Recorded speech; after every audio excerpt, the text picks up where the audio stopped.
Good morning, everyone. Welcome to Brookings. I'm Mike O'Hanlon with the Foreign Policy Program, and just thrilled to see you all today and to have Secretary of the Navy, Ray Mabus, the CNO, Admiral John Richardson, and the Commandant of the Marine Corps, General Robert Neller, with us today in an all-Navy, all-the-time leadership event, unparalleled certainly in our history, and a special pleasure for me.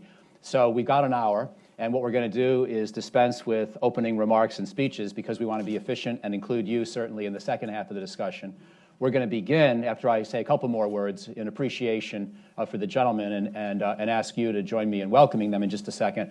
We're going to begin with my asking two broad sets of questions, which I think are a good way to frame an event like this. We're lucky that we're having this event before the congressional hearing process because we're not trying to recreate that, of course. And we're not going to focus primarily on the 2017 budget. So all of those of you who wanted that, well, good luck getting your question in later on that, but I'm not going to do that. I want to talk more about the vision of the Department of the Navy, including the Navy and the Marine Corps, of course, and also broad technology issues and where these gentlemen want to take the Navy and Marine Corps as a function of changes in geopolitics, but especially changes in technology and in the opportunities they see for their services. So we'll do the Asia-Pacific rebalance because now we are 5 years into that major initiative of President Obama. Secretary Mabus has been part of it the whole time.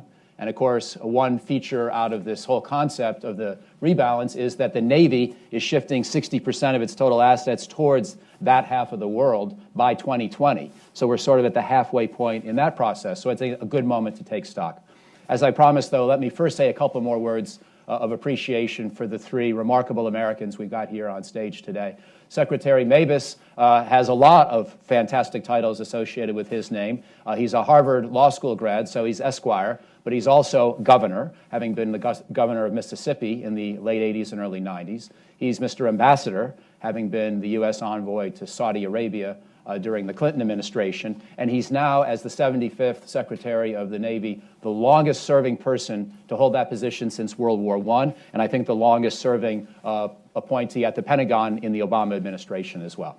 So a remarkable set of accomplishments, and his initiatives and his priorities as Secretary have included everything from, first and foremost, the welfare of the men and women of the Navy and their families, but also clearly a number of other important initiatives, getting the Navy's size back towards 300 ships, and emphasizing green technology and renewables as an intrinsic part of the Navy's future technology, along with the other things we'll discuss. Admiral Richardson, a very young man, I like to say, because he graduated from college the same year I did. He went to Annapolis and is a physicist and an engineer by background in that period of his life. Spent a lot of his career in submarines, attack submarines, but also ballistic missile submarines, the Atlantic Fleet, but also some responsibilities at times with the Pacific Fleet.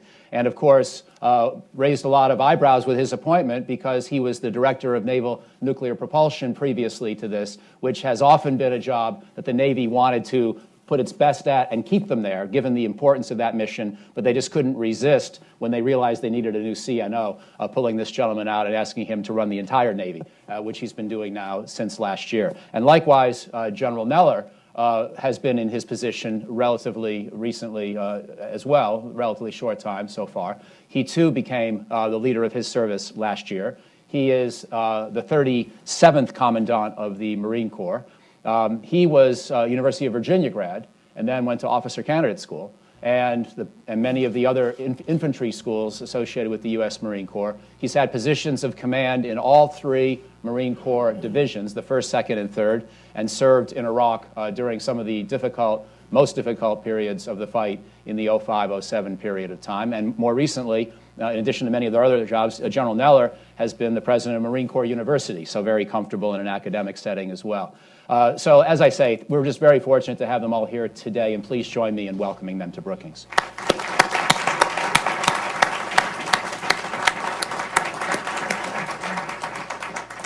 So I've already taken a lot of time, so let me now be brief and ask the Secretary of the Navy if you could comment on how you take stock of the Asia-Pacific rebalance as you're now in your 8th year at the Pentagon, but also the rebalance itself is sort of 5 years old and more than halfway to that 2020 target. And you can look at this in a number of different ways. these two great officers who are up here with me are far better qualified in terms of what assets we're moving, what people we're moving. I mean, some examples, a couple of more ballistic missile capable destroyers to be home ported in Japan, another attack submarine into Guam, a rotational marine presence in Darwin, Australia.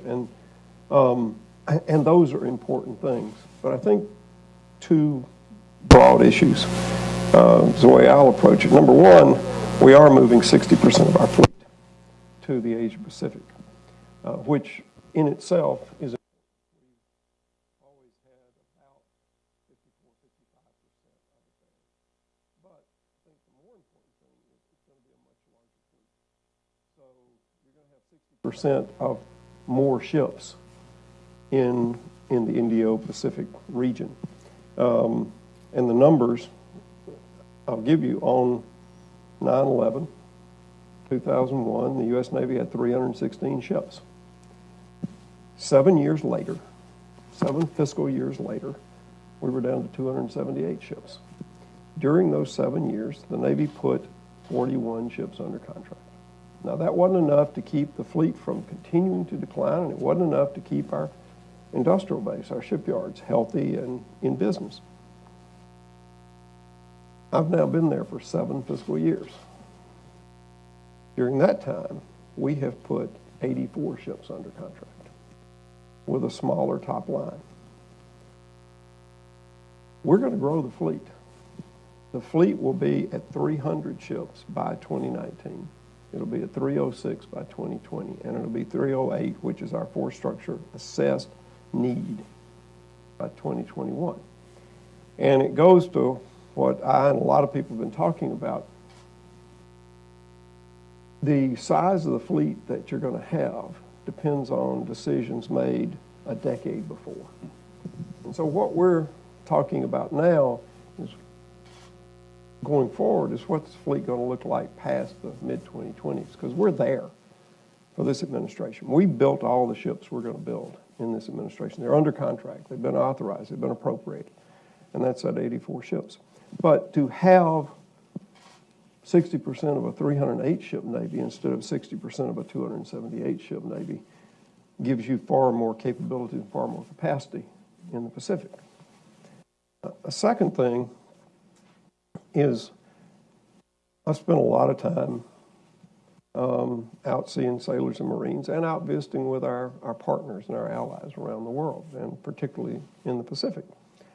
In fact, I'm right at 1.2 million air miles now in this job, 144 different countries and territories. And to the person, the leadership you meet with in the Pacific, in the Asia-Pacific region,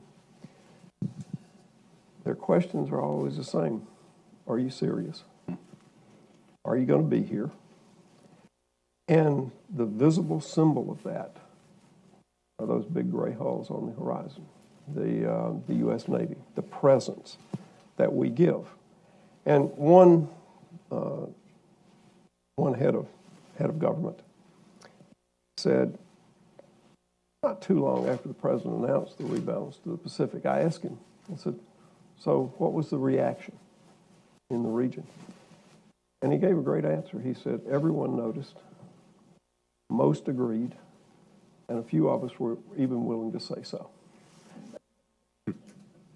And so I think that it's not just militarily rebalancing. We've always been a Pacific power. The U.S. Navy has been a Pacific force for 70 years. In fact, you can make a great argument that Asia is doing as well economically as it is because of the U.S. Navy, because we've kept the sea lanes open for everybody for 7 decades now. But the visible symbols of that rebalance, the answer to the question, are you serious about this? The answer to the question, are you going to be here? Is this a passing fancy, or are you going to be here? Are those naval naval assets, and are those sailors and Marines that come with them. It's a great answer. Thank you. That's very helpful. And now, Admiral Richardson and General Neller, I wanted to ask if you wanted to add anything to that, including on the issue of military-to-military exchanges with the Chinese, or any other dimensions, and obviously in response or in the aftermath of the Pacific Commander's comments this week. Admiral Harris certainly got a lot of attention with what he was saying. Right. So first, I'd just like to double down on everything the Secretary said. I couldn't agree with all of that more, particularly the fact that the military response to the rebalance is part of a whole government response. And so as we think about this, the role of the Navy is to certainly grant security, assurance, deterrence, but it's in the interests of protecting and guaranteeing America's prosperity, which has an awful lot to do with the Pacific. And so things like the Trans-Pacific Partnership and those sorts of things are as important and part of this rebalance as well. Within the security part and within the Navy, Secretary outlined very clearly that we're moving the Navy, and we're completely on track with that plan. We're on schedule to get 60% by 2020. But it's not just numbers. The Secretary has been terrific about increasing the size of the Navy, and so 60% of a bigger number is a bigger number. But it's also capability. So our highest end capability is moving out there as well. So when you're talking about advanced ballistic missile defense, advanced submarines, when the Joint Strike Fighter starts to deploy, it will deploy there first. The Zumwalt will deploy to the Pacific first, as it comes alive. And so all of those sorts of things in terms of not only quantity but quality are part of this. And then there's an intellectual rebalance, if you will, and that's you can kind of roll your eyes if you're skeptical about that. But in terms of the generating a cadre of Pacific experts, even experts at various nations in the region, the navies, wargaming, and all of those sorts of things that give us a greater understanding about operating in the Pacific. All of that has also really been part of this rebalance as well. Just as the Secretary talks to his counterparts, I talk to mine when I'm out in there. I just came back from the India Fleet Review, where there were 50 heads of Navy there, 75 ships for the Fleet Review, and had a chance to talk to a lot of my counterparts throughout the Indo-Pacific region. And it's just as the Secretary said it. They are ready to participate. In fact, I'm always willing to do more to help strengthen regional security architectures, with us as a partner or just with us helping in any way we can. And as I sort of pushed those, I found I was pushing on an open door. I mean, it was completely, a complete willingness to continue to do more to cooperate, collaborate, operate together in just about every sense. So I think we're really on track to do that. Let me follow up very briefly with one more question before going into the Commandant. I think there's been some recent discussion, I just wanted to see if you wanted to comment, recognizing this is a hard topic to discuss in public, about the adequacy of the attack submarine fleet for the Pacific theater in particular. Mm-hmm. And obviously the way in which we deploy, where we deploy, this is going to be sensitive or classified, but is there any way you can help us understand how we should be thinking in broad terms about whether the attack submarine fleet in particular is big enough?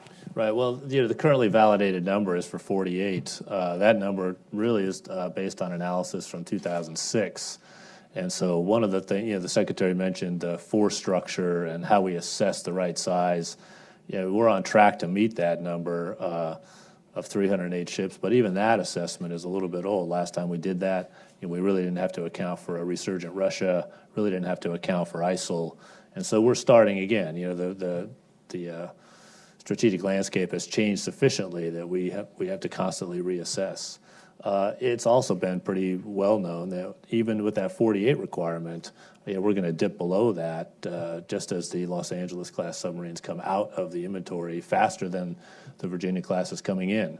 And so managing our way through that trough, if you will, has been a topic that we've been watching very closely and doing everything we can to mitigate that.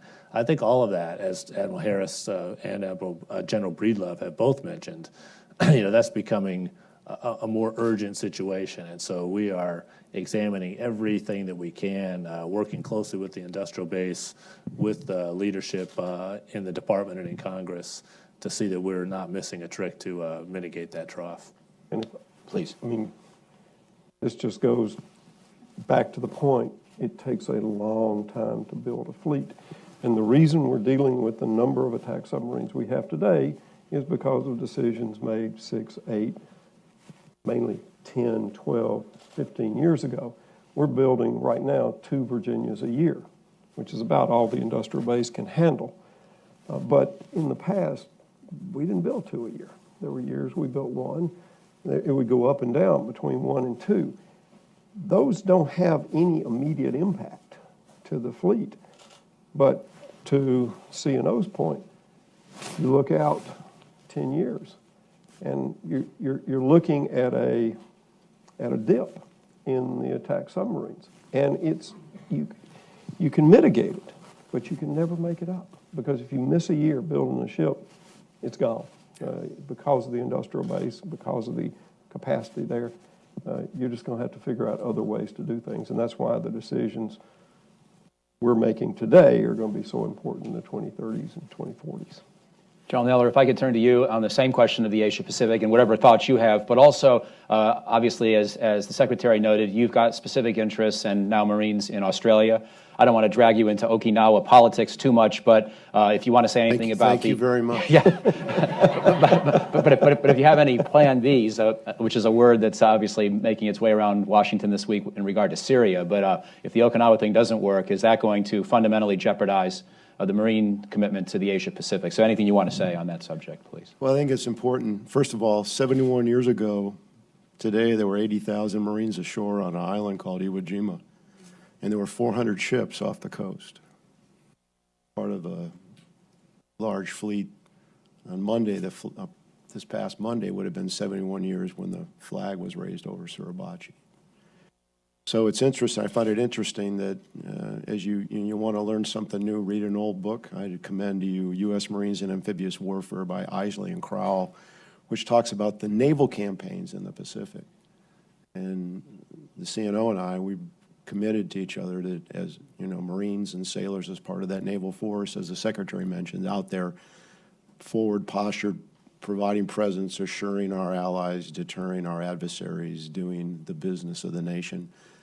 Historically, the Marine Corps, the modern Marine Corps, is a Pacific force. I mean, I would consider, that since 2003 to 11 was kind of an anomaly in our history. So for us, the rebalancing is, we just went back to where we were. We reestablished our presence. Today there's 22,000 Marines west of the international date line in the Pacific. 3rd Marine Expeditionary Force is out there. In fact, 31st Marine Expeditionary Unit is out conducting training in the Pacific. So for us, it's, back to the future. I mean, I started in the Pacific in 1976. I'm much older than him. You're supposed to say you don't look that old, John. But You're younger than I am. Well, you look better than I do, sir. Very handsome man. Yeah, they're very handsome man. But so it's for us, for the period 2003 to 2011, the normal force rotation we had on Okinawa, and in some cases aviation and Iwakuni was not there. There was nobody there. And so we've reestablished that force posture, and we're training and exercising. And the same thing that the Secretary and the C&O said, and we go out and meeting with our counterparts, whether they be foreign naval infantry. I mean, there's a lot of Marine Corps out there, the Filipino Marine Corps, the ROCs. The Japanese are building a amphibious brigade. In fact, there's amphibious soldiers at Camp Pendleton right now training on amphibious operations on U.S. Navy ships. So we're continuing to look at this, but the dilemma in occasion, well, it is not occasion. The dilemma is, there's other requirements around the world, whether it's General Breedlove and EUCOM, it's Theater Security Cooperation, Build Partner Capacity in Africa, it's the Middle East. Marines are part of the force that's supporting Operation Inherent Resolve in Iraq. Marine Expeditionary Units just did a large amphibious exercise in Kuwait. So we're part of the fleet. We operate as part of the fleet. We're part of the naval force. We're best employed coming from the sea, using the sea as maneuver space, and it's good to be back in the Pacific, and there's a lot to do. I think I want to move along now to the longer-term vision, and especially the subject of technology. Obviously, we're taking two big topics out of 5 or 10 that we could have in sort of ways to frame the future discussion of the future of the United States Navy and Marine Corps. So I'm just going to put the technology question on the table and just go down the row before turning to all of you with your questions. And the way I'd like to frame this is, again, not to get into the 2017 budget details or the immediacy of the next budget decisions, but to think longer term about where the Navy and Marine Corps have to be headed in a world of cyber, a world of robotics, and a world of directed energy. These are three of the technologies that I'm intrigued by as we think about everything from missile defense to unmanned underwater vehicles operating off of motherships and unmanned aircraft that are strike aircraft or refueling aircraft or reconnaissance aircraft, this full range of topics. And so just to make my question a little more focused, I guess, starting with you, Mr. Secretary, again, is there one of these areas of technology that you're most concerned about that we haven't quite gotten our arms around yet, either as a Pentagon or as a nation, or just because the technology is so new and in some ways so threatening, potentially providing opportunity, but also dangers, that you really think we need to put more focus in the future? I'll back up just a second and say that we've got two great edges that we've always had. One is technology. And it's clear we've had that technological edge for decades now, and we cannot afford to lose it. The others are the people who operate that technology, the sailors and Marines, that civilians that develop it, that come into our force. And you can have the greatest technology in the world if you can't use it, so you've got to pay attention to both those. I won't talk about one specific technology because you've touched on all of them. I mean, the future of warfare and naval warfare is unmanned, whether under, on, or above the seas. It's directed energy, the rail gun, the laser weapons like the one we've got on the Ponce in the Arabian Gulf today, a laser weapon. It's cyber. It's swarm technology. It's the robotics. It's 3D printing, which will change the logistics of how we do things. And if you can print a weapon that's a one-time use weapon, or you don't have to have high explosives with the railgun, things like that. The thing that I think concerns all of us is how long it takes to get those technologies to the warfighter, how long it takes to go from lab to the fleet, and how convoluted the acquisition process is. I mean, I took a chart to hearings last year that showed the steps you've got to go through to get an acquisition program through. It looked like a plate of spaghetti. You just have to, it takes years. And so trying to figure out how to do this faster. And we're doing things like rapid prototyping, which is before you start a multi-year, multi-billion-dollar program of record, you've got a prototype of a system, weapon, whatever, that you've done the initial testing on, you believe the technology works, get it out to the fleet and see in real-world conditions what are the issues, what are the problems. And so you succeed quicker or you fail quicker. If it's not going to work, you haven't gone down this long line. Congress helped last year by putting the service chiefs much more in the acquisition process. These are the customers, and they were taken out. They were held accountable when something didn't work, but they weren't included enough in the requirements end of the process, and that's on its way to being fixed. But I think the question is, regardless of what the technology is, how do we get it there quicker? How do we, and you can go example after example. One of the things on our new carriers, CVN 79, CVN 80, the Kennedy and the Enterprise that are coming, we're not going to put the electronics on those until the very end of the shipbuilding process. Because if you do that, and it's 5 years until that carrier deploys, you've got to start over. You've got to rip it all out. And we're going to more open architecture, more modularity, so that as technology changes, which it does, you don't have to rebuild the entire ship. You don't have to rip out wiring. You just have to change the modules or the servers or whatever the software, whatever the controller is, and not the underlying thing. Same question to you, please. Again, just echo on top of that. It is about speed, and if there is one, I've recently signed out the Navy's design for maintaining maritime superiority, and if there's one message about the strategic environment we're in, is that it is moving faster than we are right now, and other people out there, some of our competitors are taking advantage of that better, faster than we are as well. So the gaps are closing. The Secretary is exactly right. We never want our team to get into a fair fight. We always want to be outgunning anybody who would want to take us on. And that's becoming harder to do. And so we're creating rapid prototyping and experimentation capability, working very closely with the department and the Hill to kind of, put enough structure there so that there's sufficient oversight. It's not completely unstructured, but it's not as, formally laid out as maybe a traditional program of record would do. So we can get at this experimentation, fast failure, those things that actually lend confidence to systems that go through that process and eventually get fielded. We're also creating an accelerated capabilities office, and so that there's a speed lane for those programs for which it would apply, so that we can get through some of these wickets. We can take a couple of those strands of spaghetti, put them off to the side, and accelerate that forward. I think that the warfighter is one of our best experimenters, so we get it out into the fleet, into the hands of sailors, and the dialogue that happens between the engineers and the technologists and the operators. Everybody on both sides of the equation are very, very smart, and we can move forward there very quickly. And then, if you think about the future, to your point, it's going to be unmanned, it's going to be directed energy.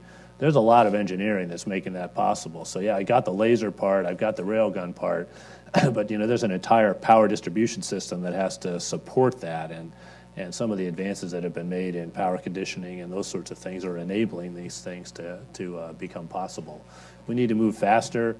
We need to get out of the skunk works phase more quickly and get it out to the fleet. The future Navy, I think, there are some things that I think are undeniably going to be built in for the life of a ship. For instance, speed. That's a tough one to improve after you've built the ship, but the rest of it will be a host for capability that will improve right along the technology curves, whether that's Moore's Law or what have you, and you just kind of have enough cooling and power and space to allow those capabilities to improve very quickly. In fact, increasingly quickly. In the future. Can I follow up with one specific question on where we stand in the offense-defense competition with missiles? And it relates to the Asia-Pacific rebalance question earlier, obviously, because of China's growing capabilities, but also North Korea's. And it looks to me, as we deploy a lot of pretty impressive hit-to-kill technology with missile defense, that these are very good systems within certain kinds of threat scenarios. Right. Limited numbers of incoming, primarily, because we're getting better at hit-to-kill, but the numbers still don't work in the defense's favor, I would argue at least, in a situation where it takes so much money to build one interceptor. Right. And that's why people talk about directed energy and so forth. As you look out, 10 and 20 and 30 years, and this is a good question to put to a lifetime submariner, do you think that the surface fleet is going to become more vulnerable, less vulnerable, or it's just too hard to say at this stage in sort of the development of naval technology? Yeah, without a doubt, the contest is becoming a lot more complicated as the capability of all of those systems increases, and it's much more than just the missile, right? There's the entire electromagnetic environment that has to surround that, and then directed energy will be a big part of the future, kind of coming down on the cost per round, if you will, as we look to intercepting types of technologies.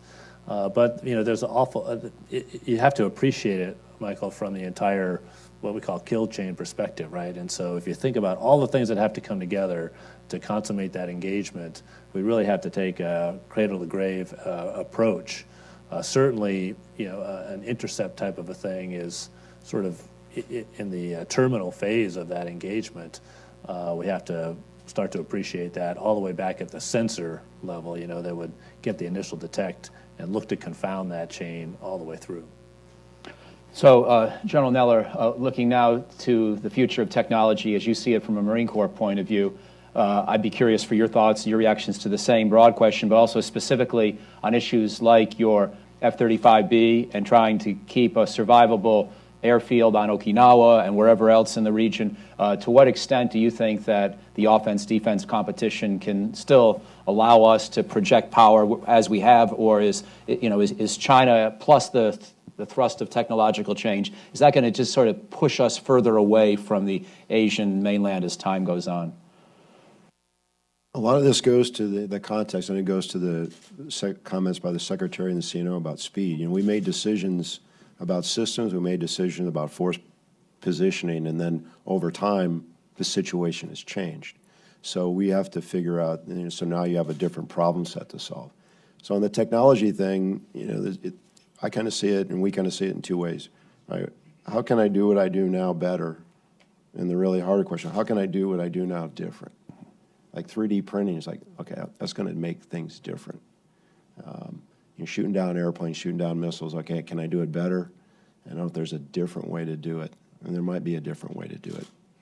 So two different problems. The F-35 is an example of, there's some things that airplane does better than its predecessors, but the exciting part about it is what can it do different? What's it going to do to change the game? For example, the ARG-MU, everybody wants to know what the ARG-MU is. They want to know what the carrier is, they want to know what the ARG-MU is. And then the question, well, where are the Ospreys? Because now I've got a V-STOL airplane that can fly, around the world theoretically with a refuel, because I can aerial refuel it. And I have replaced an airplane that had an unfueled flight radius of about 150 miles. Now my unrefueled flight radius is 500 miles. Now I'm going to put a Gen 5 airplane on there that can hold most integrated air defense systems at risk, flying off an amphib ship. Nobody ever asked the amphib ship to do stuff like that before. So now this is different. So how do we link that? How does that fit in with the carrier strike group? How does the command and control that's on the amphib ship integrate with the rest of the fleet?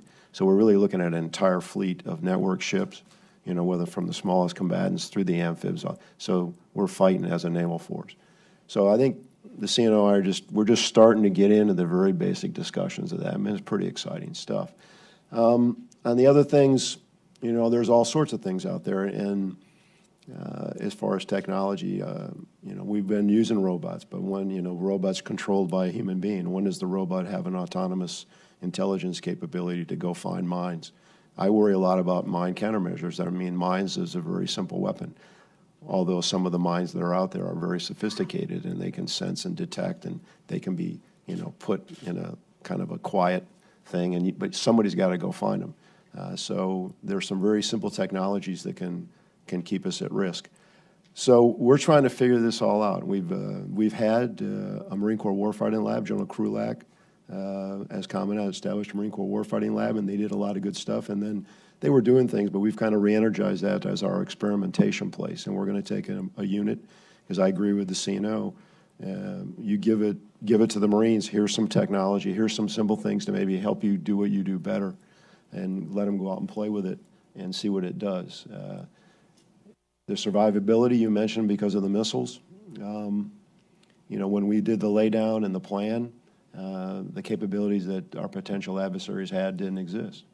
So do we need to look at how we're going to harden ourselves, or do we need to where we're going to position ourselves?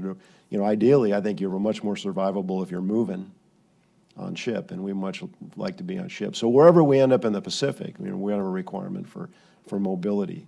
As we distribute the force, however we end up distributing it, we've got to be able to move it and get it to the fight. So all in on increasing the size of the fleet. Part of that's increasing the number of amphibs. Still, we need to work on that, and I think we've got some ideas on how to do that, because it's got to be cost effective. These things are expensive, and we've got to be good stewards of the taxpayers' money and make sure these things come online. But the naval force has got to have mobility and use the sea as that mobility, and I think there's other things we can do to address some of the capabilities of our adversaries.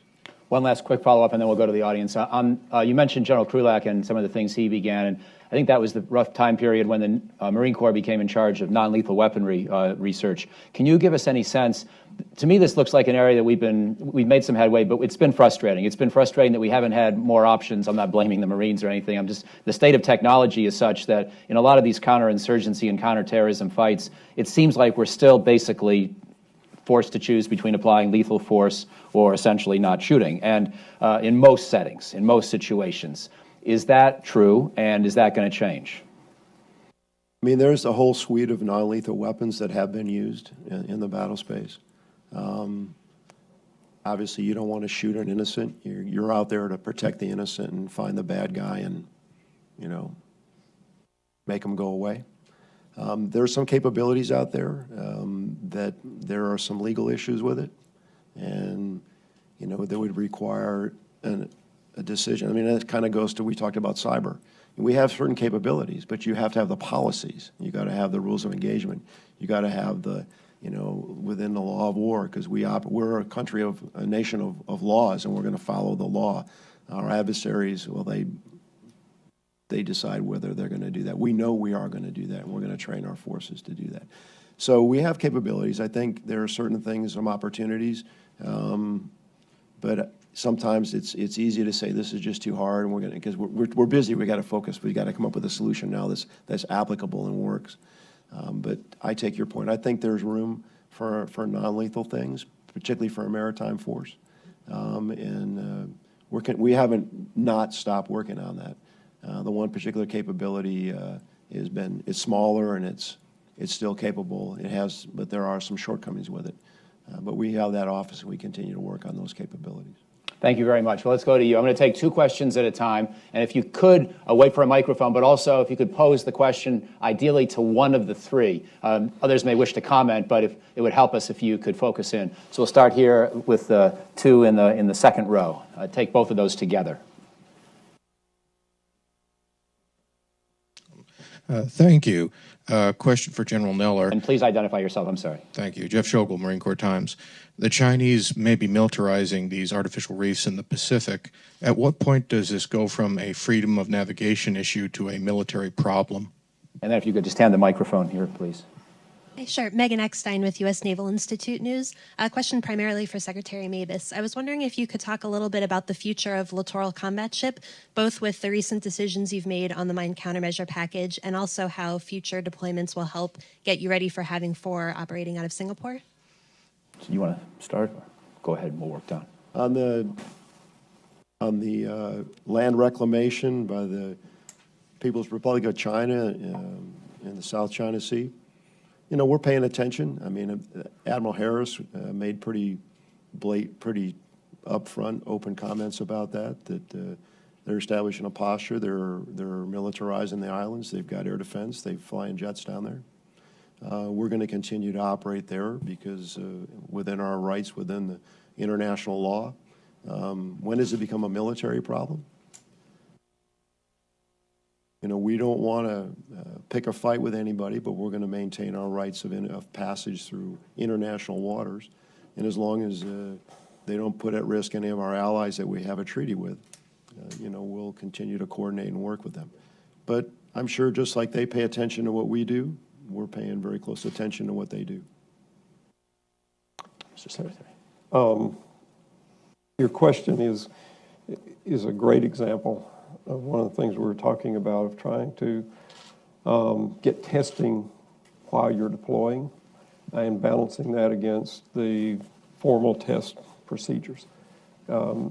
There's a huge demand for LCS, soon to be the frigate, by the fleet. And what we're trying to do, because these are new ships, and we have 6 of them now that have been delivered to Navy, is to balance doing the testing on the ships and on the mission modules, doing the more formal testing back here, while at the same time getting that capability, getting that platform forward with some of the mission modules. The mine hunting, we're pretty much on we are on track on the counter-surface, counter-submarine track. On the mine hunting, all the sensors work. This thing can find mines, it can fix them, and it can eliminate them. We are not satisfied with the reliability of the RMMV, the remote mine hunting vehicle. And so we've got 10 of these. We're going to upgrade them to make them more reliable, but it's not a long-term answer. And what CNO has done, CNO and Assistant Secretary Sean Stackley for acquisitions, is put together a look at what do we do going forward. And we're going to move to something different. We're going to move first to probably an unmanned surface vehicle instead of this semi-submersible. And then we're going to move longer term to an unmanned underwater vehicle, which is probably where this thing should be. But it's also a good example of why modularity helps you, because you don't have to redo the whole platform. And when you run into these things with new technologies, it's not as reliable as it ought to be. Change course. But part of the testing for all these is to get it out there. Get it out there as quickly as you can and test it in a more realistic environment. Not skipping the testing that you have to do, the formal testing that you have to do, but as the CNO said, getting it to the fleet and letting those sailors, letting those Marines, who are the people that are going to have to operate it and who are incredibly skilled, tell you what the issues are, tell you the fixes that need to be made, or tell you the improvements that need to come. Admiral, you want to comment on either of those questions? Sure. The Secretary characterizes very well, and I think in terms of there's a lot of good, I think, going forward, and a lot of lessons that we're going to learn, right? So if we'd had sort of a rapid prototyping approach earlier in this program, I think we would be in a different place with respect to this tow vehicle that's this semi-submersible. We would have wrung that out a lot faster, and we would have probably gone to a different solution earlier. As the Secretary said, the hard part, the sensor part, is working great. And, a lot of that feedback came from those sailors that are out there just trying to, do everything they can to meet the mission. The other part of going forward is not only the modularity for LCS, but the modularity for any other ship that can be brought to bear, including some of our international partners. And so this kind of open architecture type of an approach will make that mission able to be shared with other nations in the region. And I think overall we'll get a much more comprehensive approach to a really difficult mission, which is finding some small objects in potentially crazy environments. So I think we're on the right track right now. And I do have a tradition at all hands calls. First question gets a coin. So Megan, there you go. We'll go on the third row here and the second row, and then work back on the following round. Take two together again, please. I'm Mitzi Worth. I'm with the Naval Postgraduate School. Admiral Richardson, my question is for you. You've talked about accelerated learning. What is the plan for that in the schoolhouses? What are the kinds of things that the shifts that need to be made at the academy and at the graduate schools, and even in the ROTC programs? Because we've learned a lot about learning that haven't gotten into most schoolhouses, my opinion. Right. And then we'll take this question here too, please. Hi, Valerie Insina with Defense Daily. My question is also for Admiral Richardson. I was wondering if you could speak a little bit more about the process of rapid prototyping, if that's been submitted anymore, and whether you know what kinds of technologies you'd like to get out of that. And you've also talked in the past about C-bars and about the importance of getting that to the carrier deck as soon as possible. Is this an area where you might use prototyping or demonstration aircraft in order to do that? While the Admiral's thinking, I'm actually going to do a little unusual thing. I'm going to take a question that somebody has for General Neller and for Secretary Mavis. So only raise your hand if you have one for the Commandant, please. Over here. Otto Kreischer with the Sea Power magazine. Admiral or General Neller, you talked about you're more survival if you're mobile. The Marine Corps has a problem, particularly in the Pacific, being mobile because of the shortage of gators. And you also have your special purpose MAGTAFs, in Europe and CENTCOM that you'd like to get on ships. Could you talk about how you're handling the problem? And again, and I'll throw in the Australian rotation. They go ashore, they're kind of locked in place. Could you use more gators down there for the Australian rotation? And is there a question for the Secretary in this round? Right here. Secretary Mabus, when we talk about the future of technology today in DoD, it's surprising to go an hour without hearing the words offset. If we go back to one of your main focus areas, energy, when I look at energy, it's relatively absent in the offset strategy. How do you see those in the offset discussions? How do you see those combining or not? Okay, so why don't we work down the row, please? Go ahead. You go ahead, please. Shoot. You want me to jump on that? I'll jump in front of you. I've had the most time to think. Well, I think energy is and can be a weapon, is and can be a vulnerability. And the way it fits in, and regardless of what you call the strategies, is that we want to take it away as a vulnerability, and we want to take it away as a weapon that can be used against us. And I'll give you a couple of quick examples. At the height of the fighting in Afghanistan, we were losing a Marine for every 50 fuel convoys that came in, either killed or wounded. That's way too high a price to pay to get fuel. The Marines have been way out front on making fuel where you are. So Marine companies have these solar panels that are about that big, rollable, put it in your pack. They save a Marine company about 700 pounds of batteries, which makes them lighter, more maneuverable, don't have to be resupplied. We've got SEAL teams in the field that are pretty close to net zero in terms of energy and water, because they use some of these alternative energies to purify water, so they don't have to be resupplied nearly as much. And the last example I'll give you is a more geopolitical example. In Singapore, there's an oil refinery that, when our ships are in that part of the world, some of our fuel comes from. It's owned by China. Right down the road is a biofuel plant owned by a Finnish company. I don't want to be dependent on one source of fuel, one source of energy that may not be available. Admiral? So I'll talk to Mitzi's question about learning first, and it really, it's kind of the classic answer. It depends. It depends on what do you want to learn. And I think that many of the examples that you talked about at the academies and the colleges, they're wrestling with a lot of things. But what I want most out of the graduates of our programs, the Naval Academy and our ROTC programs, is young officers who know how to think, who know how to frame a problem and take creative solutions to solving that problem, and then who know how to lead, and so can lead a small team in the execution of that solution. And so that's the most important thing for that part of our education challenge. There's a huge learning part of our business, teaching part of our business that, every one of those recruits that comes through boot camp now has to go to a specialist job, and there's a tremendous amount of training there.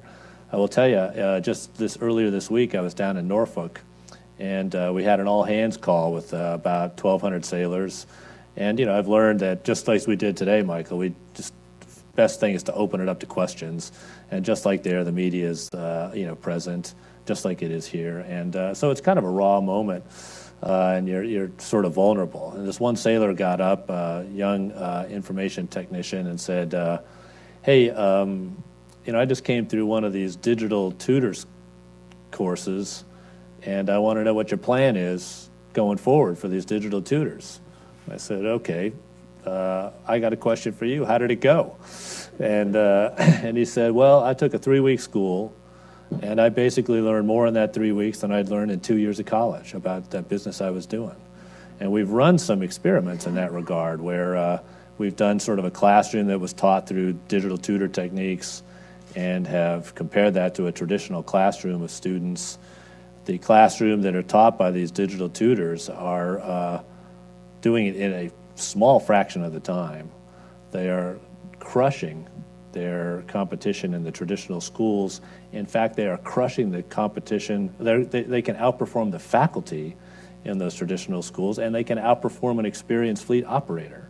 And so, to your point, we've just done a tremendous amount of learning in terms of how to learn.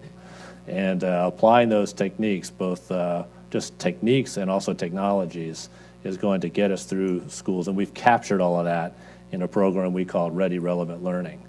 Then there is, I think, at the back end of a career, there's how do we teach strategy? How do we now, we've taught young leaders how to think. We've taught young operators how to, operate their gear.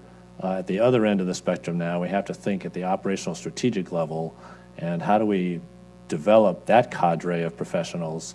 And that's a much different challenge. The techniques are, much more personnel intensive, experience intensive. And so really to get at all of that, it kind of depends on what you want to be teaching, what do you want to learn.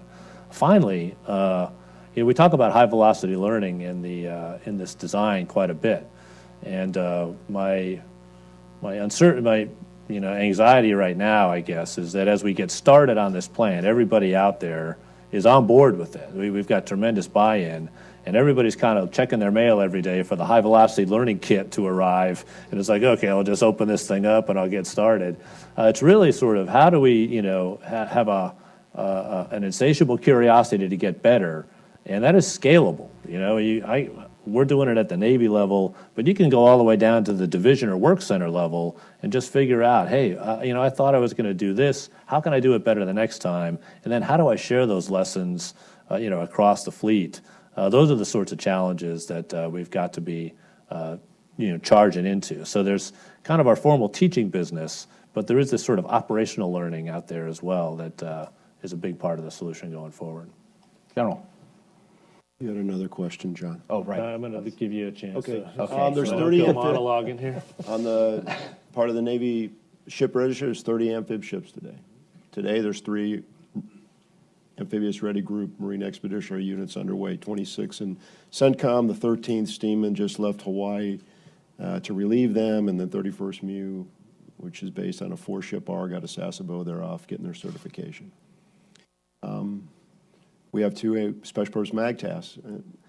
Partly we put them there because there were requirements that could have been met in some cases by having amphib ship availability. Maybe not 3, but 2 or 1. So we know we need more ships. We're going to get to 34 by 2024. Eventually, the long-term shipbuilding plan will get to 38. That's kind of the bottom line, 38. That gives you 2 Marine Expeditionary Brigades, forcible entry capability. I think there's demand, if you ask the combatant commands, demand probably exceeds or gets close to 50 ships. So what are we going to do? Because I don't think we can afford 50 ships. I mean, I'm just going to press to get to 34. 38 will be, it's out there. But it's still the validated requirement. So we have to look at other ways. We've mobile landing platforms. There's use of commercial hulled ships, being more creative and alternate platforms. They just did an exercise, part of this amphibious exercise in Kuwait. They used a high-speed vessel, and they flew Marines off that and did a non-combatant evacuation. So there's other platforms out there, and I think we have to be, we Marines, we the Navy, we got to be a little more creative and flexible in our mind on how we use these other platforms.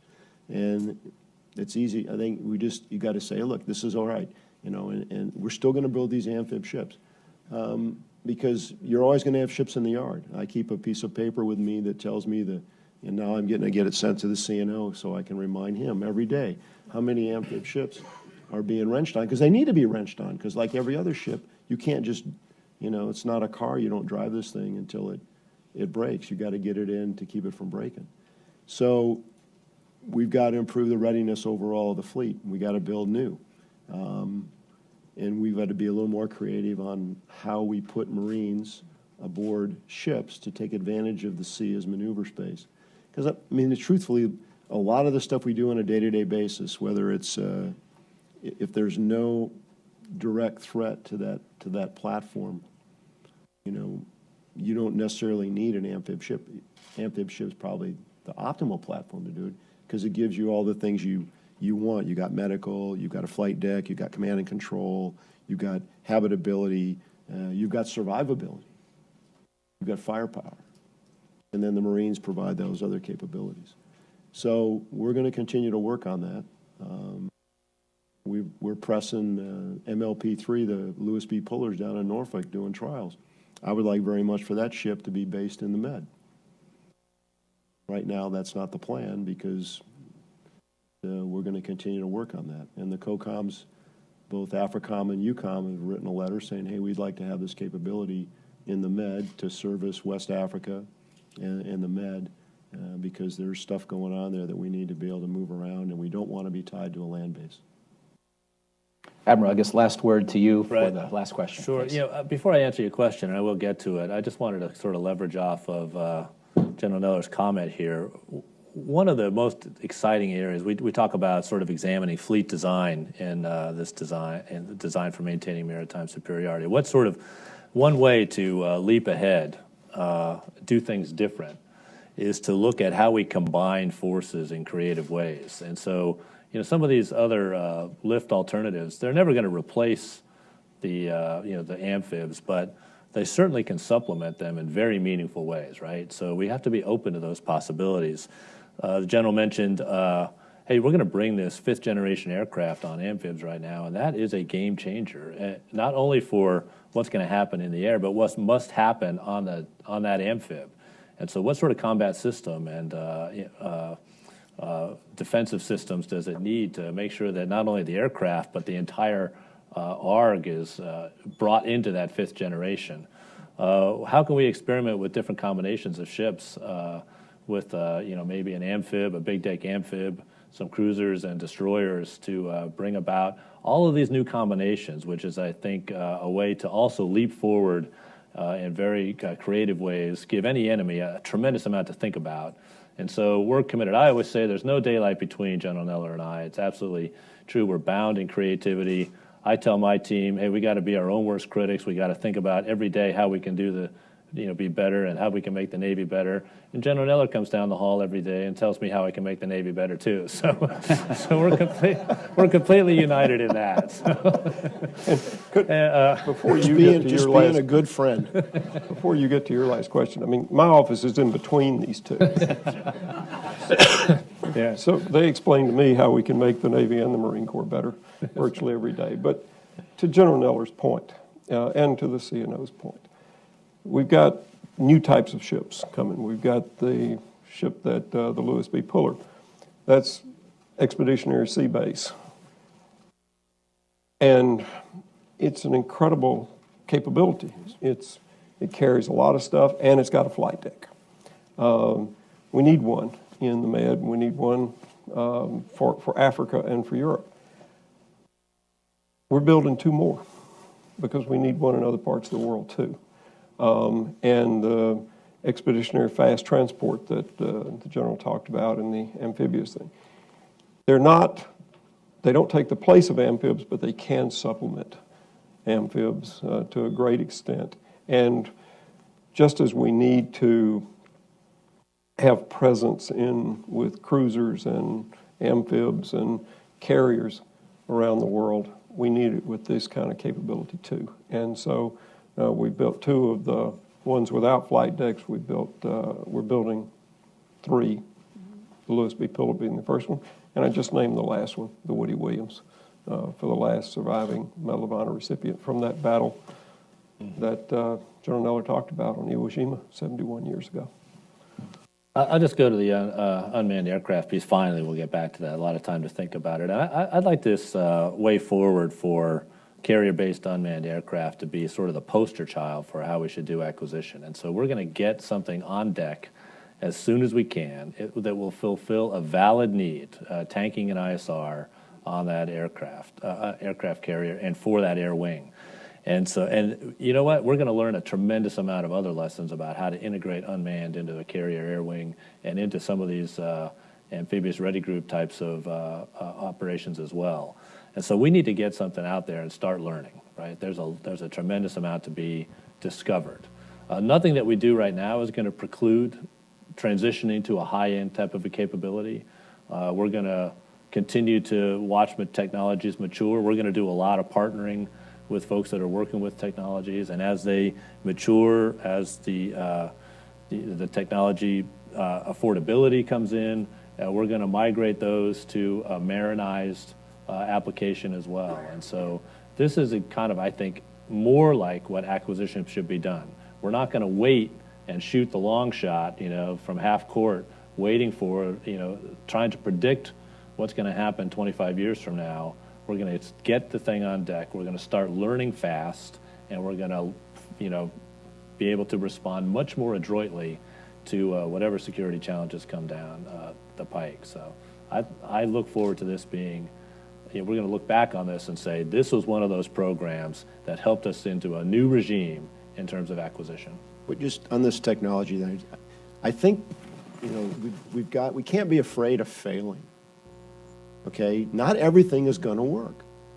So that's kind of in the past, I don't want to do this. And nobody wants to be in charge of a program that doesn't work. And so it takes a long time. And I'm try to convey, and I know the CNO feels the same way. It's like, hey, look, we got to go faster. Well, it's not ready. Okay, but we don't have time to wait.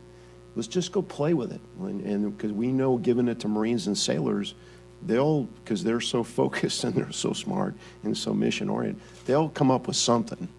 Or they'll come back and say, who thought of this? And we're like, well, CNO did. And he'll say the commandant thought of it. And then they'll go, well, this was the worst idea I've ever heard of. And we'll go, okay, well, but have you thought about this? Well, no, we hadn't thought about that. That's a great idea. Well, let's try that.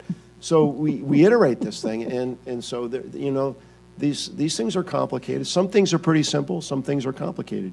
But I think we have to accept the fact that, that right out the door, everything is not going to be perfect.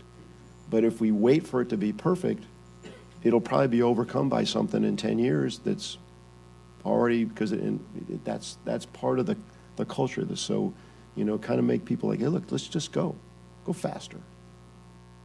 Well, listen, I wish we had 2 hours, but we only have one. We're going to have to stop there. Please give us a minute or two to leave and give these gentlemen a chance to maneuver out first. But I think we're all in agreement that we're very lucky to have this kind of a team running the U.S. Department of the Navy. So please join me in a hand for the Commandant, CNO, and Secretary.